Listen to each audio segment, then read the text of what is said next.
Welcome our YouTube channel. ಇವತ್ತು ವಿಜಯನಗರ ಸಾಮ್ರಾಜ್ಯದ ಕುರಿತು ಕೆಲವೊಂದಷ್ಟು ಪ್ರಶ್ನೆಗಳನ್ನ ಮತ್ತು ಅದರ ಉತ್ತರಗಳನ್ನ ನೋಡೋಣ.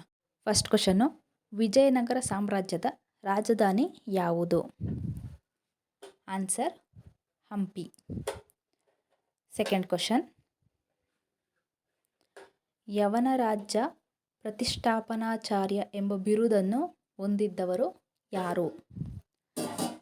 ವಿಜಯನಗರ ಸಾಮ್ರಾಜ್ಯದ ಅರಸರಲ್ಲಿ ಈ ಬಿರುದನ್ನು ಹೊಂದಿದ್ದವರು ಯಾರು ಅಂದರೆ ಶ್ರೀಕೃಷ್ಣದೇವರಾಯ. ನೆಕ್ಸ್ಟ್ ಕ್ವಶನ್, ವಿಜಯನಗರಕ್ಕೆ ಭೇಟಿ ನೀಡಿದ ಪರ್ಷಿಯಾದ ರಾಯಭಾರಿ ಯಾರು? ಆನ್ಸರ್,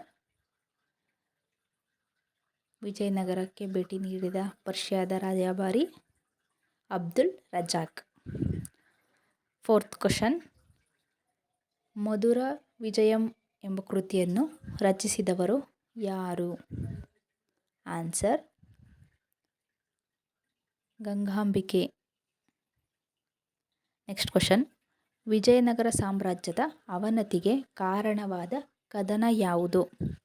ವಿಜಯನಗರ ಸಾಮ್ರಾಜ್ಯದ ಅವನತಿಗೆ ಕಾರಣವಾದಂಥ ಕದನ ತಾಳಿಕೋಟೆ ಕದನ. ನೆಕ್ಸ್ಟ್ ಕ್ವಶನ್, ನವಕೋಟಿ ನಾರಾಯಣ ಎಂದು ಯಾರನ್ನು ಕರೆಯಲಾಗಿತ್ತು? ನವಕೋಟಿ ನಾರಾಯಣ ಎಂಬ ಬಿರುದು ಹೊಂದಿದ್ದವರು ಚಿಕ್ಕದೇವರಾಜ ಒಡೆಯರ್.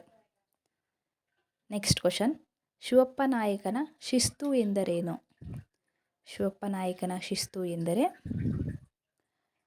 ಶಿವಪ್ಪ ನಾಯಕನು ಆರಂಭಿಸಿದ ಕಂದಾಯ ನೀತಿಯನ್ನು ಶಿಸ್ತು ಎಂದು ಕರೆಯುತ್ತಿದ್ದರು. ಕಂದಾಯ ನೀತಿಯನ್ನು ಶಿಸ್ತು ಅಂತ ಕರೀತಾ ಇದ್ರು. ನೆಕ್ಸ್ಟ್ ಕ್ವಶನ್, ಮೈಸೂರು ದಸರಾ ಉತ್ಸವವನ್ನು ಆರಂಭಿಸಿದ ರಾಜ ಯಾರು? Answer, Raja Wodeyar. Next question, Kannada ಪ್ರಥಮ ನಾಟಕ ಯಾವುದು? ಕನ್ನಡ ಪ್ರಥಮ ನಾಟಕ Mitravinda Govinda.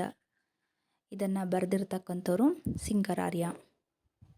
Next question, 10th question, Talikote ಕದನ ನಡೆದ ವರ್ಷ? ತಾಳಿಕೋಟೆ ಕದನ ನಡೆದಂಥ ವರ್ಷ 1565. ನೆಕ್ಸ್ಟ್ ಕ್ವಶನ್, ಕೃಷ್ಣದೇವರಾಯನ ಸಂಸ್ಕೃತ ಕೃತಿಗಳು ಯಾವುವು?